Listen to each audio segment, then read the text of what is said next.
Hey, deserving listeners, 90 Day Fiancé, The Single Life, Tell All. Let's watch.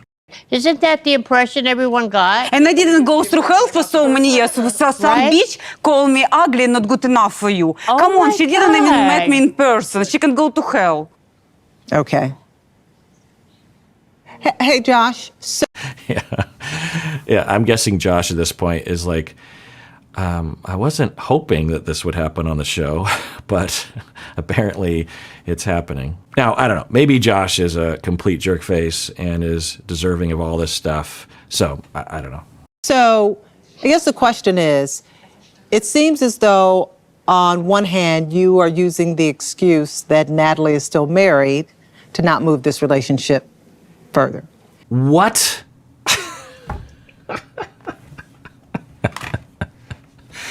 Yeah, so Sean, she's smart. So I imagine this is producer motivated. That why in the world would you ask that question in that way? Let's rewind. She didn't even met me in person. She can go to hell. Okay. Hey, Josh. So I guess the question is, it seems as though on one hand, you are using the excuse that Natalie is still married to not move this relationship further. Oh, well, to be charitable, it's possible that Sean doesn't even know Mike and Natalie's relationship at this point because, again, they filmed this before, and we don't know. Maybe Sean hasn't been able to watch that footage, or they haven't even edited that, because when they filmed this, it was a while back. So it's possible that, because, they film the show, and then they have the tell-all after like months after, and then months after that, they air the show, right? So it's possible that Sean doesn't know, and is from the perspective that she thinks it's like, well, Mike and Natalie are done, so why are you holding back? It seems like you're just using it as an excuse. When we know that Natalie basically broke up with Josh in her mind and was very much asking Mike to move back in with him. So maybe Sean doesn't know that. I mean, that's the only possible rational reason as to why she would ask it that way, because any rational, healthy, sound individual in Josh's shoes would say, look, Natalie, until it's not just the divorce, the paperwork, it's, do you want to be with Mike or not? Because if you want to be with Mike, then I don't want to commit to a relationship with you. But in actuality, It's you.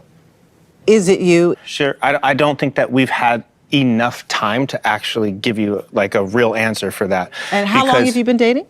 Well, we've been dating a while. Okay, And so Yeah, I think that's totally rational as well. Even in terms of months, I think they've probably been dating half a year, maybe 9 months or something. But in person, I think they've dated, unless, did they see each other beyond the show, let's say 1 or 2 more times? They've seen each other in person on 4 different occasions for probably a total of 2 or 3 weeks at the most. They might have even only spent 10 days together in person. So it's totally rational that he would say, yeah, regardless of the divorce, it's still early in the relationship, and I don't know if I'm ready to make a commitment. I think that we've had enough time to actually give you like a real answer. And of course, they're going to blast Josh for just using that as an excuse or being a jerkface. Can people make their own choice as to whether or not they want to commit to someone or not? You could date someone for 10 billion years and still say, look, it's not enough time for me, because that's you. You're free to make that choice. You can't force people to make choices about whether or not they want to be with someone. And Natalie can make her own choice based on what his choice is, which his choice is, I would imagine most people would say that's the wisest choice that he's making. For that. And how long? Well, the wisest choice might be to potentially not date Natalie at all, given the whole scenario. But anyway. How long have you been dating? Well, we've been dating a while. Okay. And what is a while? How long have you been dating? How long? I don't you know. tell me. You tell You don't a know year. when you I met don't her? know. You don't A know year, when you don't started? know? Do you deserve it? I don't deserve it. Honestly. So Natalie is being mistreated in this moment, and everyone's on board with that idea. Yeah, either they're all completely misinformed, or they're coached into having this position, or they all have a very strange gauge of what is right and wrong in relationships. I don't know. What do you think? Which one? All of them? You've been dating a year, yet she's never been to your house. Why does that I mean, bother at this me point, so much? at this point, I Yeah, feel like why I never been to his house? Why does that Why? bother me so much? Yeah. I need like, is there like a mute?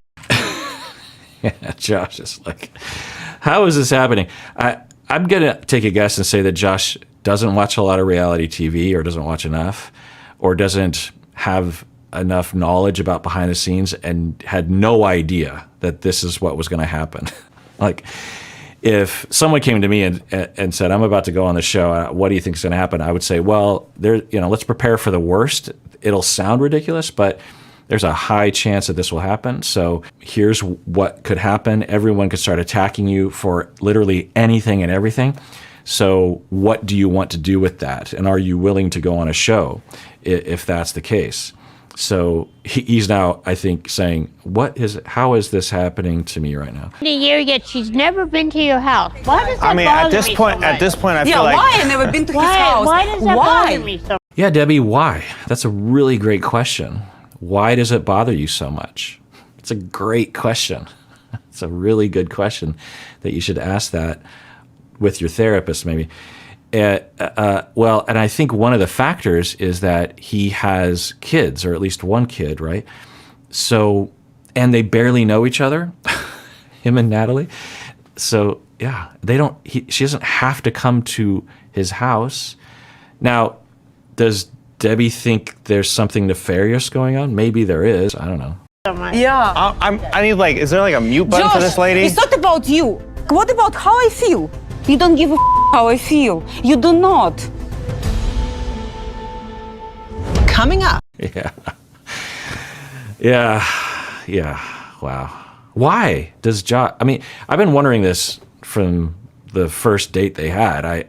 Or not the first date, but the second date, because after the first date, I'm like, why is he continuing to date her? I mean, the way that she treats him. Just imagine that. Just imagine you're in Josh's shoes and the amount.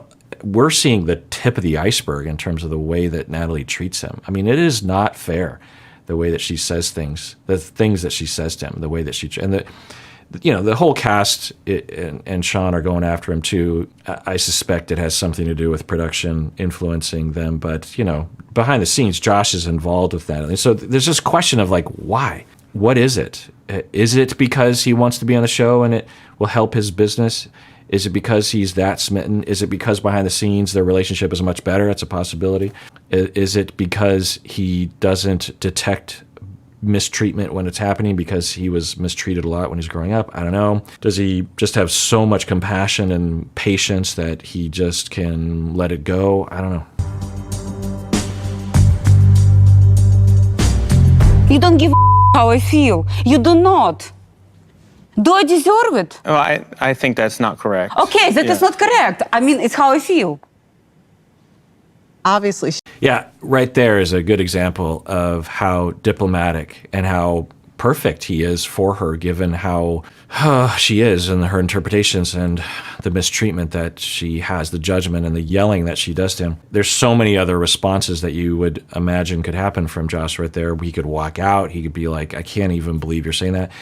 He says in a very diplomatic way, I don't think that is correct, meaning I do care about how you feel. And you're saying I don't care how you feel, but I do care how you feel. The way he is able to respond that way, it's one of those options. He either doesn't actually care about the relationship, so he doesn't take it personally. He's either extremely patient and he's had someone in his life that was like this and learned to have compassion for those people. For example, when I have clients who present like Natalie and they will say stuff like that to me, I specialize in that kind of work. It's a distortion, and they will say to me something along those lines. In fact, I've probably been treated this way, specifically in this way, exactly in this way. And as a therapist, I can't get into a fight. It's not going to be therapeutic to do that. And I'm not necessarily going to convince them, so I might have a response just like that. I might say like, that's actually not correct. I do care about your feelings. And I'm not going to get entangled. I'm not going to try to justify myself and get desperate. I'm not going to get defensive.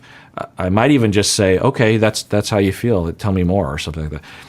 And if you were to watch it from the outside and you didn't know it was a therapy session, you would look at the person in my shoes and be like, wow, he's pretty patient and puts up with a lot of crap.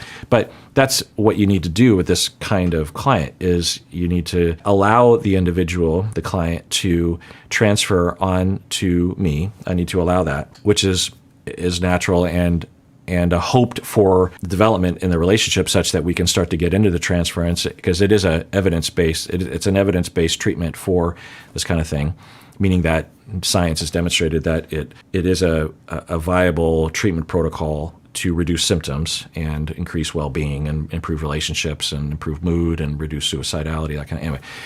And so I will accept that as a part of it, and I will prove to them that I can be trusted, because the ultimate test of a relationship is for the individual to attack me and unfairly treat me, and I don't move away. I don't blank out. I stay in contact. I don't defend. I don't attack. I don't reject. I don't crumble. I take it. It is all children go through this with their parents, where children, and we expect it. Children will have a meltdown. They'll have a temper tantrum or a meltdown or some kind of situation. The child will learn through experience, if the parenting is going well, that the parent won't punish them. They won't abandon them. They're not going to approve of the meltdown or the temper tantrum, but they're not going to reject or abuse or abandon. They still love. And when the child calms down and comes back around, the parent is still there. That needs to happen when children are young, for them to learn to love themselves and to trust other people such that they can engage in relationships in a secure enough way so that they can facilitate well-being in relationships. And so these individuals don't have that experience, and so they're still in that state where there's this massive question mark as to whether or not anyone can be trusted and whether or not they're worthy of other people's love. And they can't wait for that answer to happen, so they subconsciously are constantly testing it in addition to being triggered.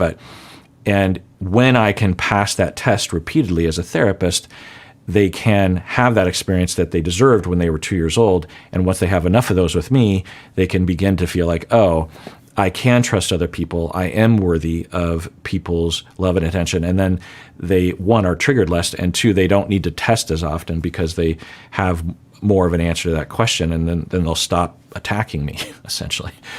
So I might have a reaction like this, Ravon.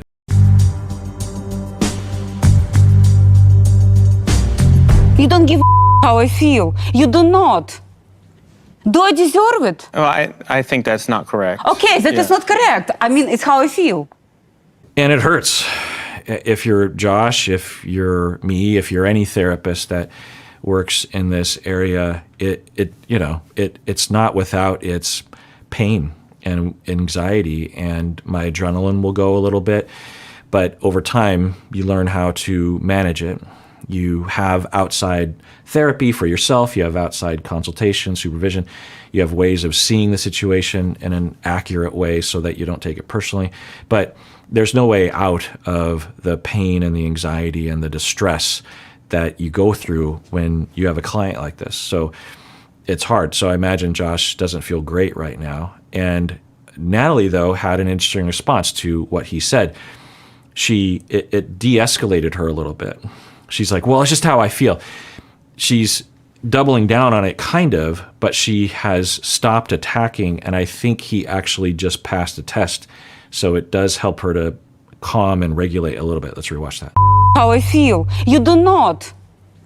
Do I deserve it? Well, I think that's not correct. Okay, that is not correct. I mean, it's how I feel. Yeah, I've seen so many moments like that in therapy with certain kinds of clients where the best we can hope for is that they stay in the session and don't storm out and slam my door. Every test that you pass is just a little further down the road, so you can't expect people to change overnight. And the reaction from people when I do pass the test is they'll still be activated and distressed, and so they're still in that mode of hostility towards me or upsetness or hurt from me. One of the best responses that I can hope for is something like that, where they just kind of deflate a little bit, but they're still upset. You know what I mean? Obviously, she's not happy about where things are standing. Is that true, Natalie? I'm not happy, no. She's not happy because Josh is still dating her and is very patient and caring towards her and is just saying, I don't know if I can commit to you until you get a divorce and say you don't want to be with Mike. She's not happy with that. Left Natalie. I was still here struggling by myself, day in and day out. I could move back. If Michael takes you back, what are you going to tell Josh? If Michael takes me back, I'm gonna tell Josh it's over. I still love Natalie. Yeah. So I don't think Josh has seen this. I don't think Natalie has seen this either. So how's the conversation going to go now? But I don't know. You know, is she thinking about us or is she just thinking about herself? I mean, Natalie just said that if Mike takes her back, she will break up with Josh. So how is Josh the bad guy in this situation? Josh, you've never seen that before, I've right? not, but I mean, it's exactly how I feel too. You know, he. And then Debbie has a poof. I just, well, what, Debbie? Like, what's wrong with Josh having some feelings about the fact that she just said that she wanted to be with someone else and didn't care about her relationship with Josh? Like, how is that a problem? And I don't want to be, I'm not defending Josh necessarily. I'm just saying, like, I don't understand. Am I missing something? Feels the same way I do. Oh my God. Give me a break. Give you a break for what, Debbie? Give me a break? What? Okay, it's got to be a production thing, right? Debbie, the only answer I'm going to allow myself to have is that Natalie has been told that she has to hate Josh, or else she will not be asked back on the show and she will have to give up that paycheck. There has to be some sort of monetary gain to her having this perspective, or Debbie is that obtuse. Especially the amount of mirth that she has is like, oh, Josh, you're just...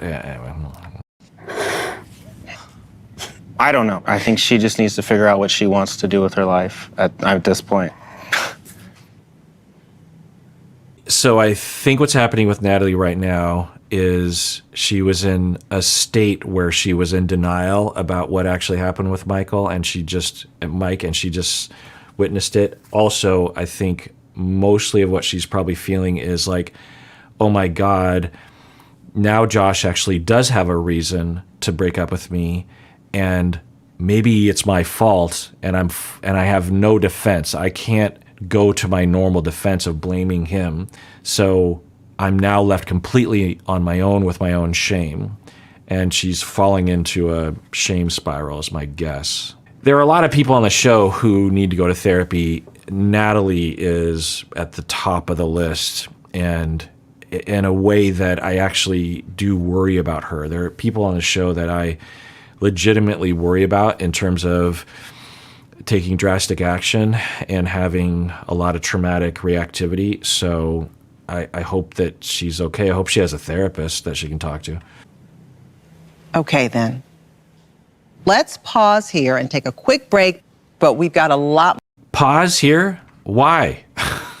You just... Now, maybe they did ask the questions and they just edited it out or something, but why not ask Natalie in this moment, which is like, so is Josh still a bad guy for waiting for you to make a choice as to, Josh, how do you feel? Does that hurt your feelings? Do you feel rejected? What's going on? More that we want to talk to you about, so please stick around.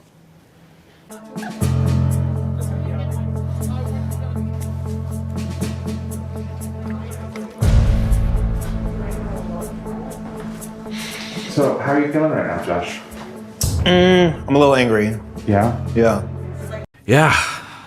If his heart is legit in this relationship, which we have no reason to believe it's not, then yeah, that's rough to see that the person that you want to be with, that you've been dedicating a year of your life to, just decided because Mike sent money to Natalie's mom, Natalie's just like, yep, very quickly, I will dump Josh if Mike takes me back. Yeah, I would imagine that he would be upset. What are you angry about? I mean, I was hoping that we would get some clarity, but I feel like I'm even more confused at this point, and I don't think I've ever disliked somebody as much as I dislike the lady with red hair. Debbie. Yeah. So he sounds like what he thought was going to happen was, well, I guess there's two options. He either was hoping for clarity regarding Natalie making a choice, and then he would know where he stands, or he was actually hoping or had indication that Natalie would actually choose Josh, and he's hurt in this moment. I don't know. We have history and stuff, you know. Natalie, who do you want to be with? I don't think she's ready for a relationship. She's very driven to work and. All right, so I guess maybe that's kind of an answer. Yeah, I don't know. I mean, it's interesting that she did that, and I think that is real. That's from the heart. And I didn't show all the different clips. They kept asking her, they asked Mike, and everyone was kind of on the fence. And now she's doing this, so interesting. Yeah, and I've said this before, that if they go to that therapist in town, it gives them a better chance to be able to have a happy life together. I think that's absolutely possible. I think Josh now knows the answer to the question, like maybe.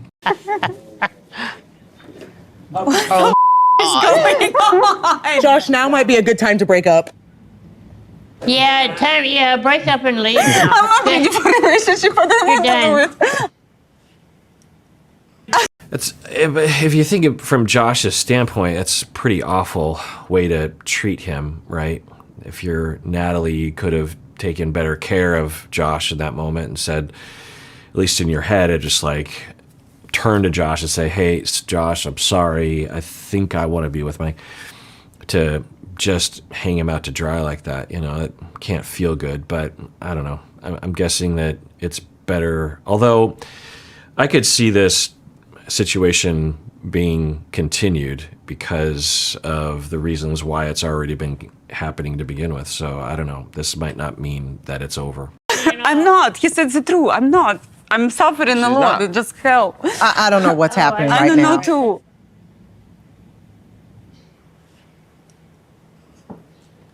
So you're still not going to break up with her, right? I'm not talking to you anymore. Oh, gee, my heart is broken.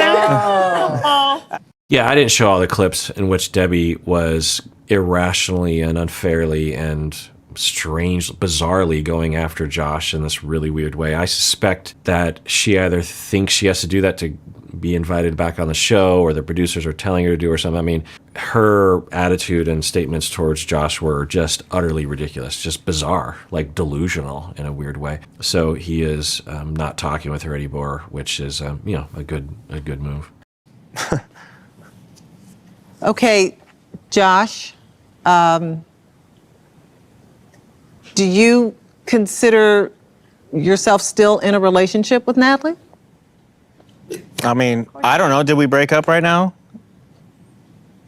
I mean, I don't know what's going on here. Are we Well, not we're not in a dating relationship, so we're not. Yeah, I suspected as much. And as a citizen, I am wanting some certainty. I want some answer. But it obviously, the universe doesn't have to give me that, and they don't have to give me that. So it's a little upsetting. But yeah, to be differentiated from it, okay, it's going to continue to be ambiguous. And Josh, I think, is rational to be like, well, so does that mean Natalie doesn't want to be with me, or what's happening? I don't understand. Because Natalie didn't say anything clearly. She went to Mike and hugged him, and maybe Josh is thinking, well, they can hug. They were together in the past, so that doesn't mean that our relationship is over, right? So let's see what happens.